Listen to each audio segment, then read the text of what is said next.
Welcome to maths class. तो guys आज का जो हमारा टॉपिक है वो है रैंक नलिटी थ्योरम के क्वेश्चंस। तो सबसे पहले रैंक नलिटी थ्योरम का रिजल्ट क्या कहता था? ये कहता था कि जो हमारा रैंक टी होगा प्लस हमारा नलिटी टी होगा वो किसके बराबर जाएगा? डायमेंशन ऑफ वी के। तो क्यों ना अब इसके क्वेश्चंस कर लिए जाएं। तो कैसे क्वेश्चंस होंगे? वेरिफिकेशन के क्वेश्चंस होंगे। जैसे कि आपको कोई भी लीनियर ट्रांसफॉर्मेशन गिवन होगी और आपको कहा जाएगा कि आप रैंक नलिटी थ्योरम वेरीफाई कीजिए। तो चलिए हम भी एक ऐसा क्वेश्चन करते हैं। तो देखते हैं कि न्यूमेरिकल की स्टेटमेंट क्या कहती है जो हमें करना है।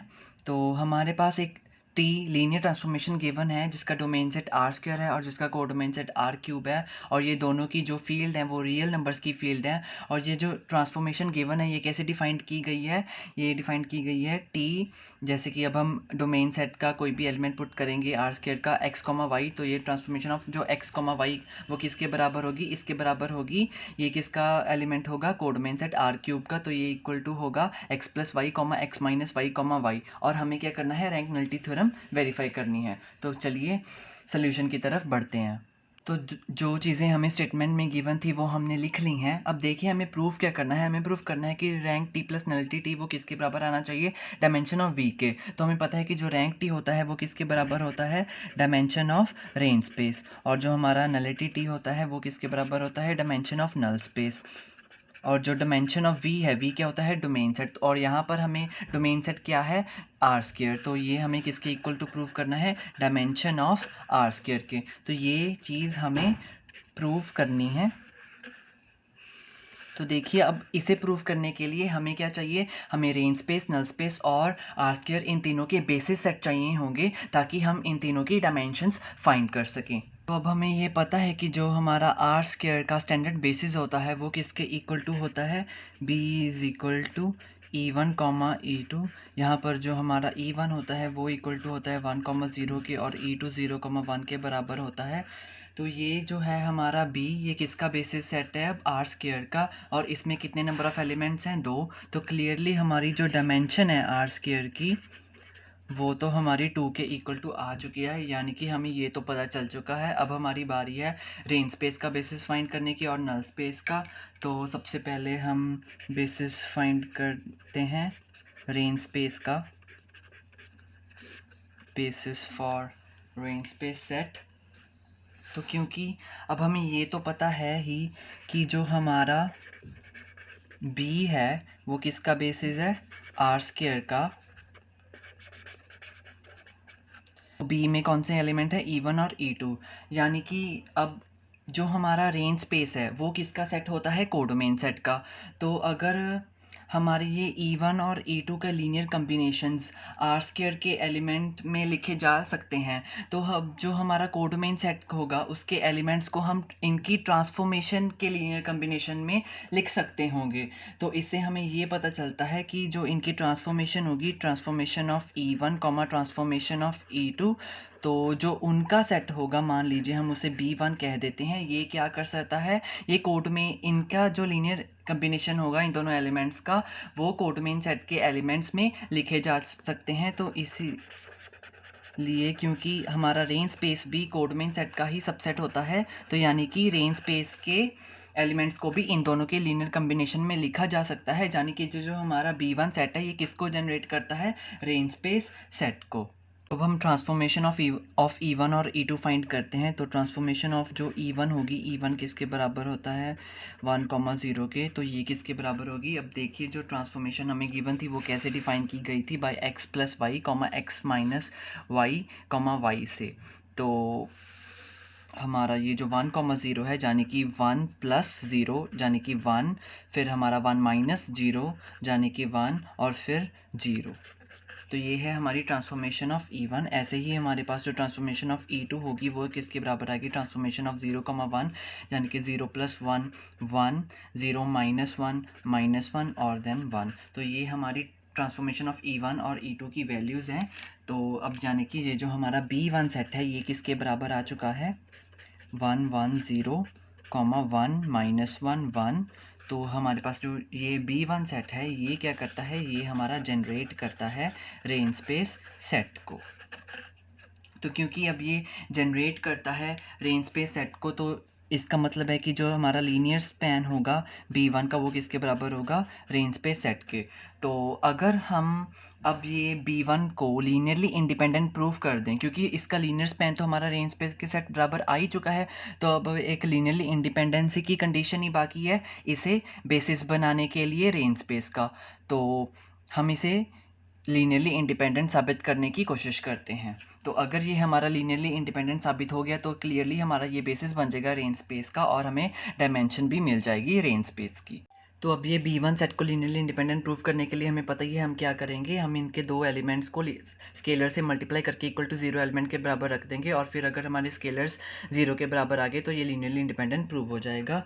तो क्यों ना 1,1,0 को अल्फ़ा से मल्टीप्लाई कर दिया जाए और प्लस हमारा बीटा से मल्टीप्लाई कर दिया जाए 1 - 1 1 और इक्वल टू ज़ीरो एलिमेंट। तो यहाँ पर हमारा ज़ीरो एलिमेंट 0 0 0 होगा, और यहाँ पर हमारे जो अल्फ़ा और बीटा हैं वो स्केलर्स का काम कर रहे हैं, तो इसको भी अंदर मल्टीप्लाई कर देंगे, इसको भी। तो ये हमारे पास बन जाएगा alpha comma 0 plus beta comma minus beta comma beta equal to 0 0 0। तो ये हमारे पास प्लस करके बन जाएगा alpha plus beta, then alpha minus beta and then beta equal to 0,0,0। तो ये करके हमारे पास क्या आ जाएगा, अल्फ़ा प्लस बीटा भी equal to 0, alpha minus beta भी इक्वल टू 0 और बीटा भी इक्वल टू 0, राइट और लेफ्ट हैंड साइड को इक्वेट करने के बाद। तो यहाँ से हमारा बीटा तो 0 आ ही गया है, तो इन दोनों में से कोई भी इक्वेशन में से हमारा अल्फ़ा भी इक्वल टू 0 आ जाएगा।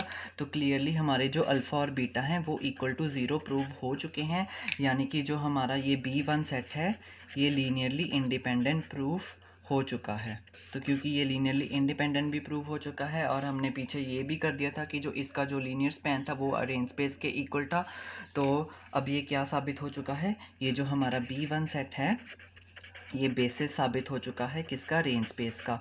तो क्योंकि अब इस B1 सेट में हमारे पास दो नंबर ऑफ़ एलिमेंट्स थे, तो यानी कि हमारे पास जो डायमेंशन होगी रेंज स्पेस की वो अब किसके बराबर आ चुकी है, 2 के बराबर आ चुकी है। अब हमारी सिर्फ डायमेंशन जो नल स्पेस की है वही निकालनी रहती है, तो उसके लिए अब हम क्या करेंगे, हम फाइंड करेंगे basis for null space set. तो अब हम इसका बेसिस निकालने की कोशिश करेंगे। तो इसका बेसिस निकालने के लिए हम नल स्पेस का कोई भी आर्बिट्ररी एलिमेंट ले लेते हैं। सपोज़ कि हमारा XY एलिमेंट है जो बिलोंग करता है नल स्पेस के सेट को। तो क्लियरली क्योंकि ये नल स्पेस के सेट को बिलोंग करता है, तो by definition of null space जो हमारा इसकी ट्रांसफॉर्मेशन होगी वो किसके बराबर आएगी, 0 के। तो by the definition of transformation that is given in the statement, ये किसके बराबर आ जाएगा, x plus y comma x minus y comma y, और इधर जो हमारा ज़ीरो एलिमेंट है वो हो जाएगा 0,0,0। तो क्लियरली इनकी भी लेफ्ट हैंड साइड और right hand side equation equate करने के बाद हमारे पास क्या आ जाएगा, x plus y equal to 0, x minus y equal to 0 और y इक्वल टू 0। तो यहाँ से भी हमारे जो x और y हैं वो दोनों के दोनों 0 आ चुके हैं। तो यानी कि ये जो हमने एलिमेंट लिया था नल स्पेस सेट का, ये x कॉमा वाई वो हमारा किसके बराबर आ चुका है, 0,0। तो यानी कि हमारा जो नल स्पेस का सेट था उसमें सिर्फ एक ही एलिमेंट बिलोंग करता है। तो null space set is equal to 0,0, ये एक ही एलिमेंट बिलोंग करता है और ये हमारा ज़ीरो एलिमेंट है। और हमें ये पता है अगर हमारे किसी भी सेट में सिर्फ एक ज़ीरो एलिमेंट ही हो तो उसका उस सेट का जो हमारे पास बेसिस होता है ना वो एम्प्टी सेट होता है। तो हमारा जो बेसिस होगा नल स्पेस सेट का वो क्या होगा, फाई सेट के बराबर होगा, वो हमारा एक एम्प्टी सेट होगा। तो क्योंकि अब आपके सामने ही है कि जो हमारा नल स्पेस का बेसिस है वो एक एम्प्टी सेट आ चुका है, यानी कि उसमें कोई भी एलिमेंट प्रेजेंट नहीं है, तो हमारी जो डायमेंशन आ जाएगी नल स्पेस की वो किसके बराबर आ जाएगी, 0 के। तो हमारी जो डायमेंशन है नल स्पेस की वो 0 के बराबर आ चुकी है, और हमारी जो डायमेंशन रेंज स्पेस की थी वो हमारी 2 के बराबर आ चुकी थी, और जो हमारी डायमेंशन आर स्क्वायर की थी वो भी 2 के बराबर आ चुकी थी। तो क्लियरली हमारी ये जो डायमेंशन है आर स्क्वायर की ये 2 के बराबर है, और ये जो dimension of range space plus ये जो हमारी डायमेंशन ऑफ नल स्पेस है ये भी 0 + 2 2 के बराबर आएगी। तो क्लियरली हमारा ये हो चुका है प्रूफ, यानी कि हमारी जो डायमेंशन है रेंज स्पेस की प्लस डायमेंशन ऑफ जो हमारी नल स्पेस की है इन दोनों का प्लस, यानी कि 2 प्लस 0 इक्वल टू आ चुका है ये 2 के, और 2 क्या थी हमारी डायमेंशन ऑफ आर स्क्वायर। तो ये हमारी चीज़ प्रूव हो चुकी है, यानी कि अब हम कह सकते हैं कि ये जो थी हमारी रैंक ऑफ टी प्लस ये जो थी हमारी नलिटी टी, ये अब किसके बराबर आ चुकी हैं, डायमेंशन ऑफ आर स्क्वायर के, और वो क्या था हमारा डोमेन सेट। तो ये हमारी रैंक और नलिटी थ्योरम वेरीफाइड हो चुकी है। तो यही तो हमने वेरीफाई करनी थी। तो इसका मतलब ये है कि ये जो हमारा न्यूमेरिकल है ये अब सॉल्व हो चुका है। तो थैंक यू।